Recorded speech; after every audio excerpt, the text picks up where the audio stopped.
Lockdown के लंबा खींचने की आशंका से न हो चिंतित।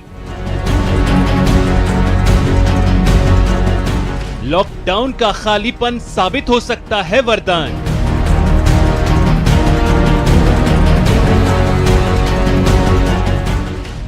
चिकित्सा क्षेत्र के विशेषज्ञ दे रहे सुझाव।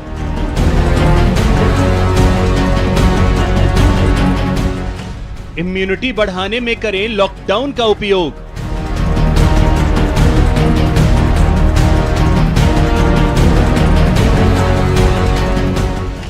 देसी नुस्खों से बढ़ सकती है रोग प्रतिरोधक क्षमता।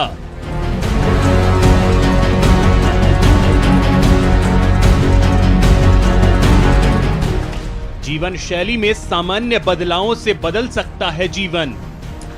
नमस्कार, बहुत स्वागत है आपका। प्राइम डिबेट देख रहे हैं आप, आपके साथ मैं जेपी शर्मा। लॉकडाउन परेशानी है या वरदान है? सोशल मीडिया में तमाम तरह के मीम्स चल रहे हैं जिनमें परिहासों में बनी कहानियों ने पतियों को पत्नियों की कैद में रख छोड़ा है।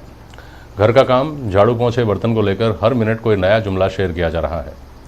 हल्के फुल्के मनोरंजन तक तो बात ठीक है, लेकिन लॉकडाउन का खाली समय हमको कई गंभीर जिम्मेदारियों को समझने और उन पर अमल करने का मौका देने वाला भी है, जिनमें सबसे बड़ी और मौजूद जिम्मेदारी है अपनी और अपने परिवार की सेहत की। प्रदेश सरकार ने इस साल निरोगी राजस्थान अभियान शुरू किया था इस थीम के साथ कि लोग बीमार ही ना पड़ें तो अस्पतालों तक पहुंचना ही नहीं पड़ेगा। इस पर काम करने का ये हमारे लिए मुफीद वक्त है। घरों में रहकर हम अपनी जीवन शैली पर काम कर सकते हैं। ख़ास तौर पर अपने इम्यून सिस्टम को रिवाइज करने का ये सही वक्त है। कैसे ये किया जा सकता है, इस पर आज बात होगी। और समझने वाली बात यह है कि खाली वक्त परेशानी है या इसे वरदान समझा जाना चाहिए।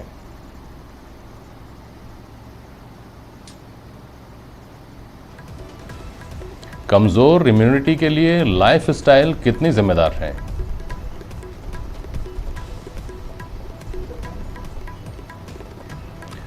और इम्यूनिटी बढ़ी तो भागेंगी कोरोना जैसी बीमारियां।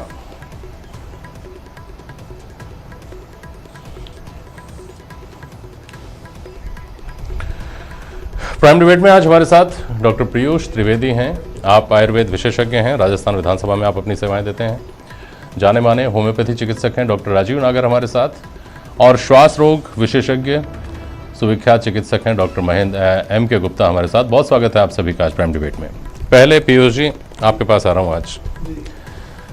अक्सर ये जो भागदौड़ की ज़िंदगी है पिछले कुछ दशकों से, और ख़ास तौर पे इस दशक में तो ये चरम पर था कि किसी से आप मिलना चाहें, किसी से बात करना चाहें, कहीं आप लोगों को रिश्ते याद दिलाना चाहें, या आप अपने परिवार के सामने जा रहे हों, तो हमेशा ये जुमला, ये परेशानी, ये मजबूरी लेकर जा रहे होते हैं कि वक्त नहीं है, क्या करें, टाइम नहीं है। ये एक ऐसा दौर है जिसमें टाइम ही टाइम है हमारे पास। ये कहीं कोई शिकायत अगर किसी को रही हो कि वक्त नहीं मिलता, तो पूरा वक्त मिला हुआ है। इस वक्त का जो खाली वक्त मिला है, इसको परेशानी समझा जाना चाहिए या इसको वरदान समझा जाना चाहिए? आपसे शुरुआत करता हूँ। सर, एक तरीके से वरदान ही है, और परेशानियाँ व्यक्ति से अलग अलग हो सकती है, लेकिन जो संक्रमण काल से हम गुजर रहे हैं जी, वो उसको रोकने के लिए जो लॉकडाउन का आप लोगों ने फैसला लिया है, या हमारी सरकार ने जो फैसला लिया है, वो जनहित में है। और इस दरमियान हम हमारी दिनचर्या को सुधारने का मौका हमको मिल सकता है, बच्चों के साथ बैठने का मौका मिल सकता है। हमारी कोई छूटी हुई पढ़ाई है उसको हम पढ़ सकते हैं, अध्ययन कर सकते हैं, और जो छुपी हुई चीज़ें हैं उनको हम खोज सकते हैं।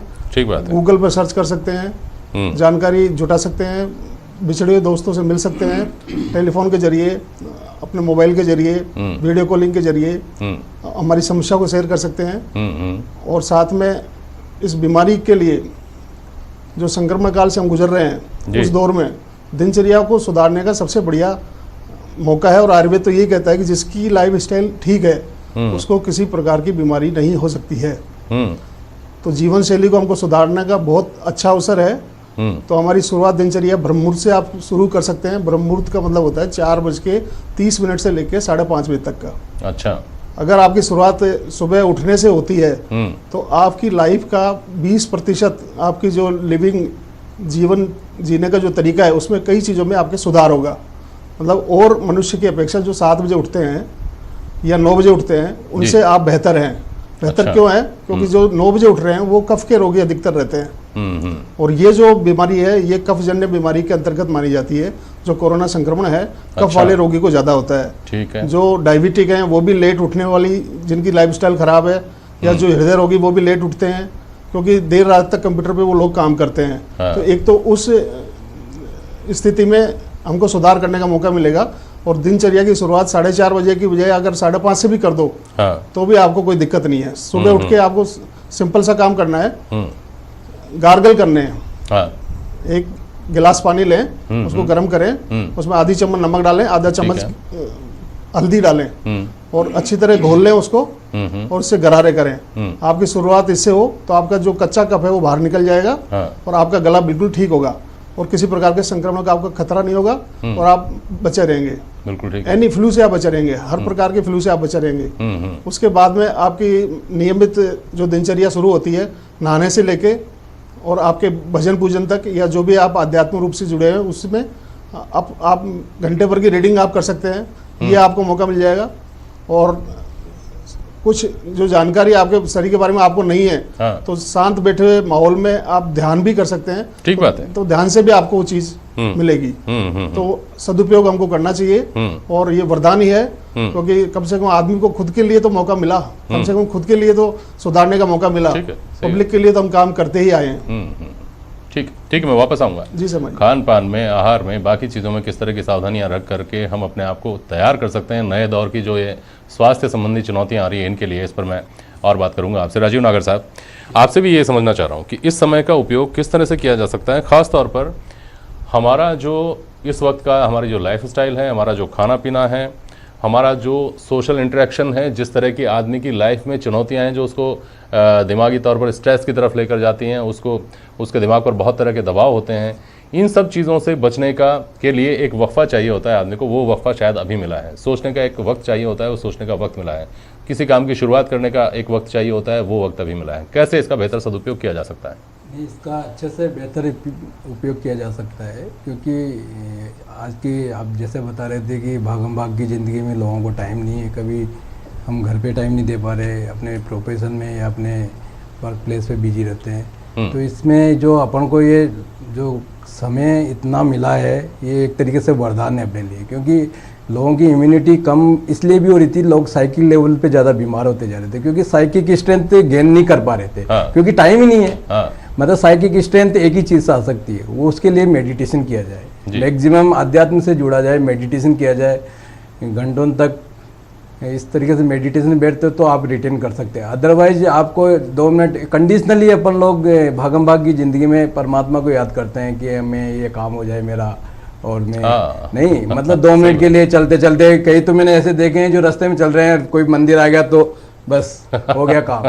क्योंकि ये चीज़ें तो कहाँ से मतलब साइकिक एनर्जी डेवलप होगी, क्योंकि 2 तरीके की एनर्जी होती है हमारी बॉडी में। एक फिजिकल एनर्जी होती है जिसको हम फूड सप्लीमेंट से ले सकते हैं जी, लेकिन साइकिक एनर्जी मोर इम्पोर्टेंट होती है और साइकिक एनर्जी के लिए एक ही तरीका है, वो है मेडिटेशन। ठीक बात है। मेडिटेशन किया जाए हाँ। और अच्छे विचारों का स्वाध्याय किया जाए, अच्छी पुस्तकों का स्वाध्याय किया जाए और अपनी दिनचर्या को और अपने खाने पीने की चीज़ों को वो क्या कहते हैं, आपकी पैथी क्या कहती है खाने पीने की चीज़ों को और अपनी दिनचर्या को किस तरह से बैलेंस करे आदमी?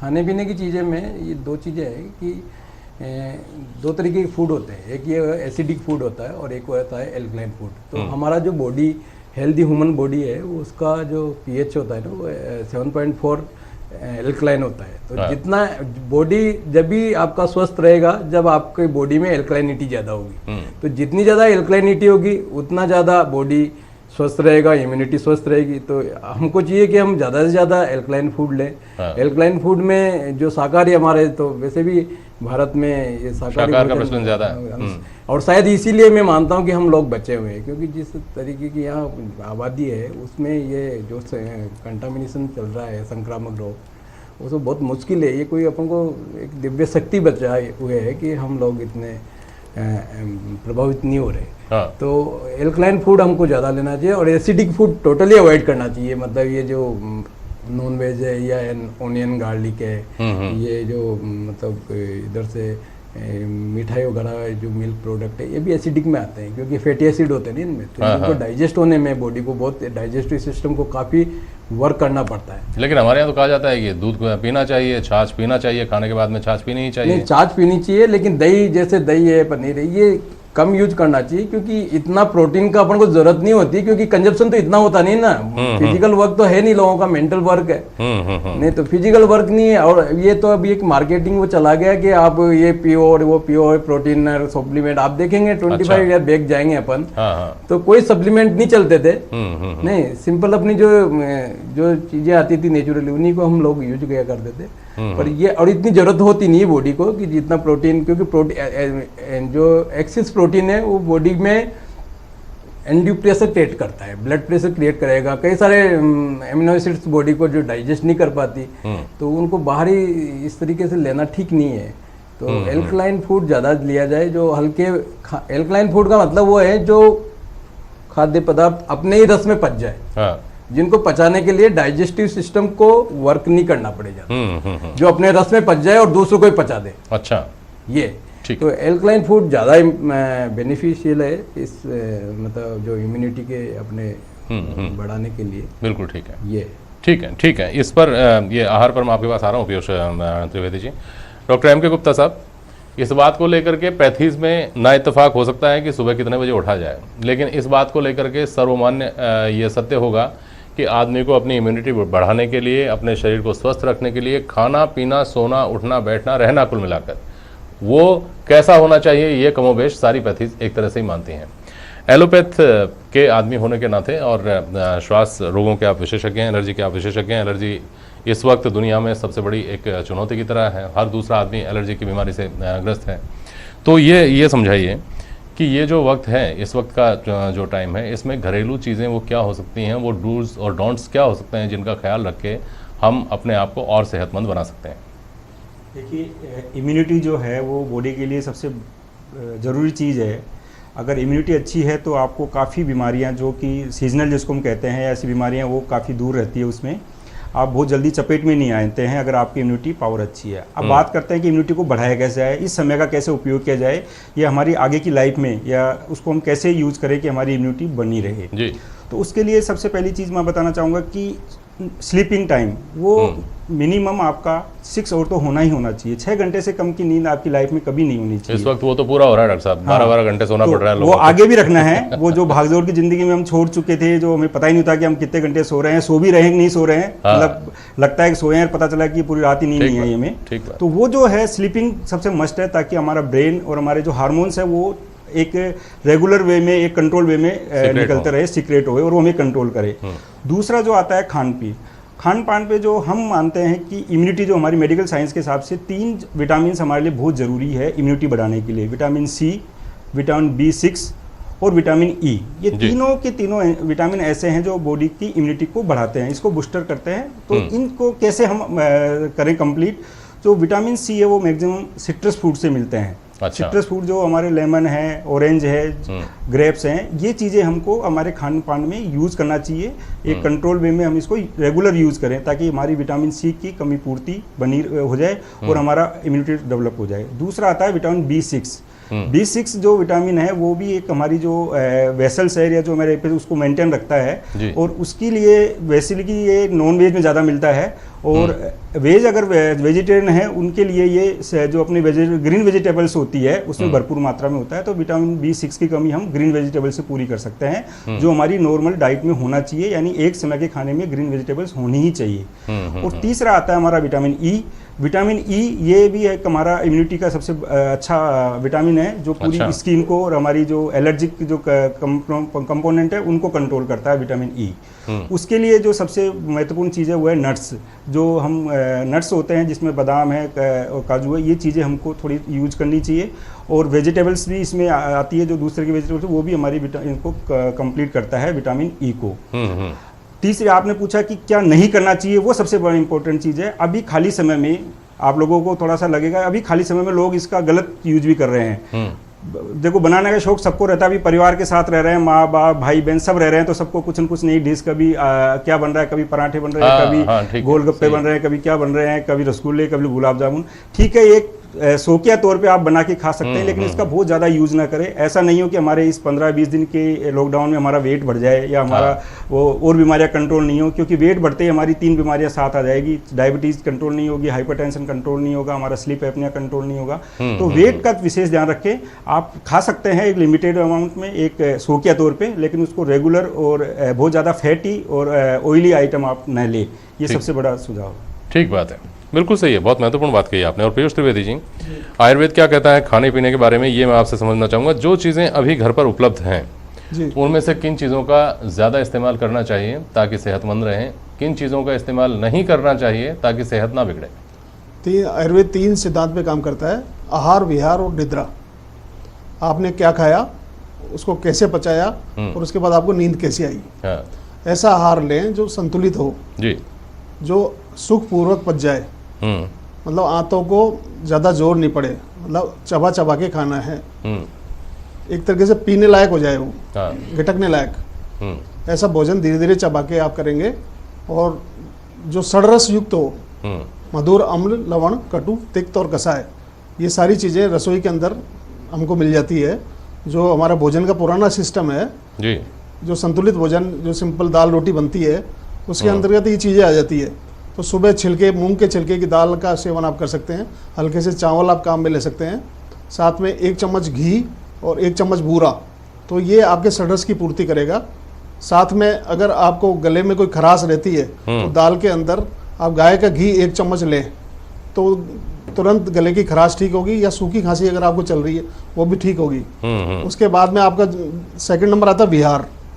आपने जो भोजन किया है उसको कैसे पचाना है, मतलब 2 घंटे या 2.5 घंटे के बाद आप हल्का सा लेट सकते हैं, दिन में सोना नहीं है आपको।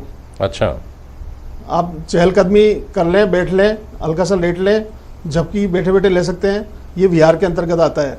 फिर आपको शाम का भोजन बिल्कुल लाइट लेना है, मतलब आपको नाश्ता हेवी लेना है, दिन का भोजन उससे थोड़ा हल्का लेना है, और रात का भोजन बिल्कुल बहुत सुखपूर्वक पच जाए ऐसा लेना है। बहुत सारे लोग ये कहते हैं कि रात को भोजन नहीं करें तो साहब नींद ही नहीं आती, रात को तो भोजन होना जरूरी है, अन्न के नशे से ही नींद आती है हमको। नहीं सर, वो अभ्यास करना पड़ेगा हमको, नींद के लिए भी अभ्यास करना पड़ेगा सर।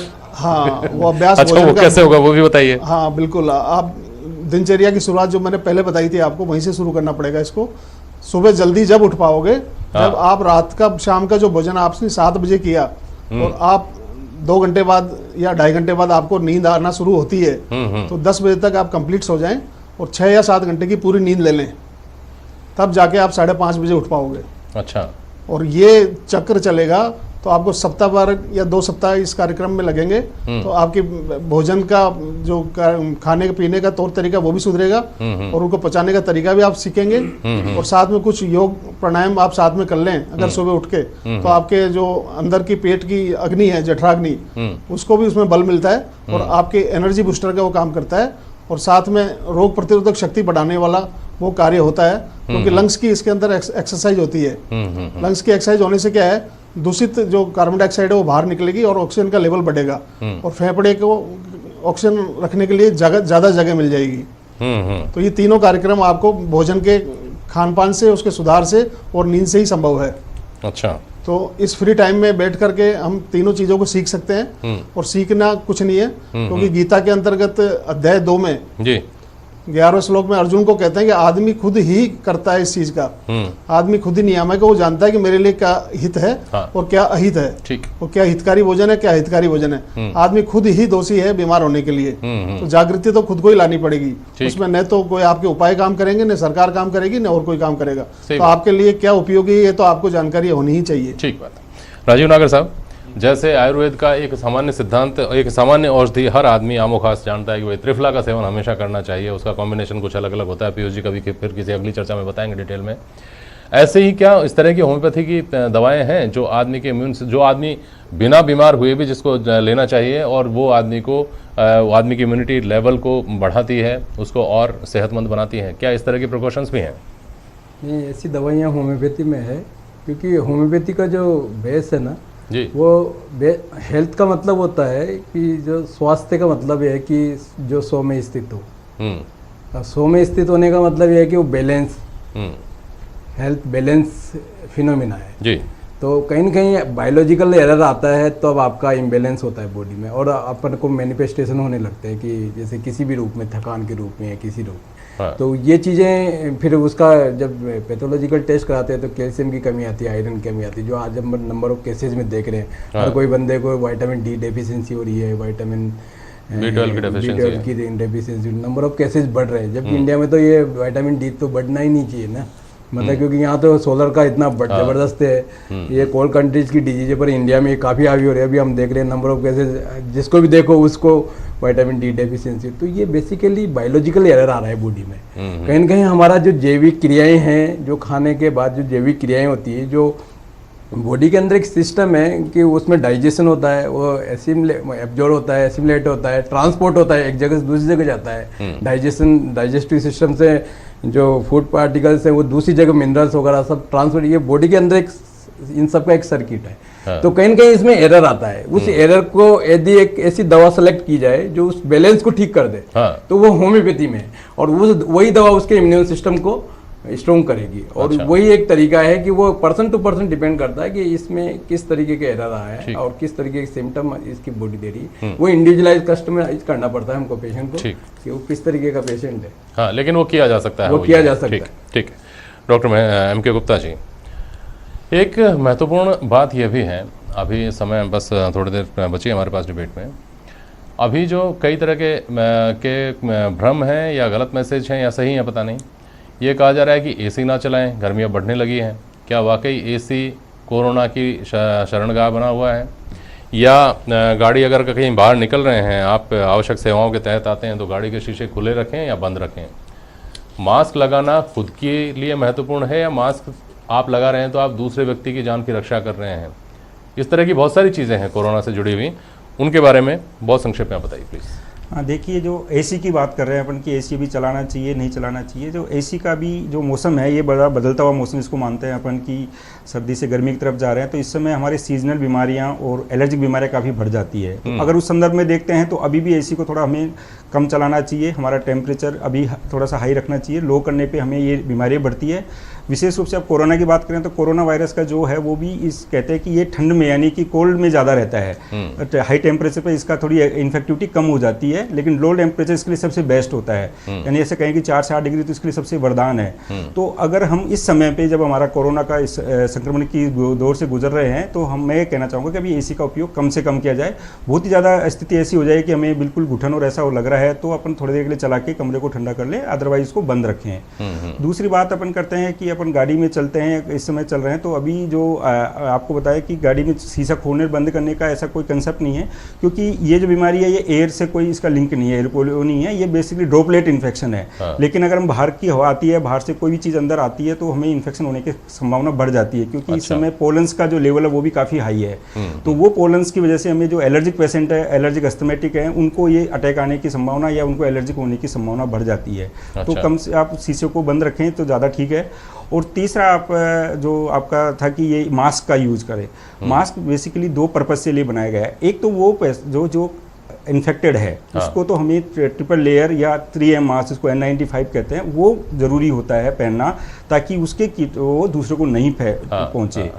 दूसरा तो खुद तो बचेगा, लेकिन दूसरों को बचाना बहुत ज़रूरी है, क्योंकि वो उसका इन्फेक्शन ही है जो बाकी लोगों को इन्फेक्टेड करेगा। तो उसके लिए हमें जो N95 जिसको बोलते हैं हम, जो 3M का जो है वो हमें यूज़ करना चाहिए। बाकी लोगों में जो सिंपल मास्क लगाना है उसका उपयोग ये है कि जो अगर हम जाने अनजाने में कहीं संपर्क में आए तो कोई चीज़ हमें ड्रॉपलेट डायरेक्ट अंदर न जाए, तो हेल्दी लोगों को एक सिंपल मास्क या जिसको कपड़े का मास्क भी कहते हैं या जो सिंपल मेडिकल मास्क होता है वो हम यूज़ कर सकते हैं।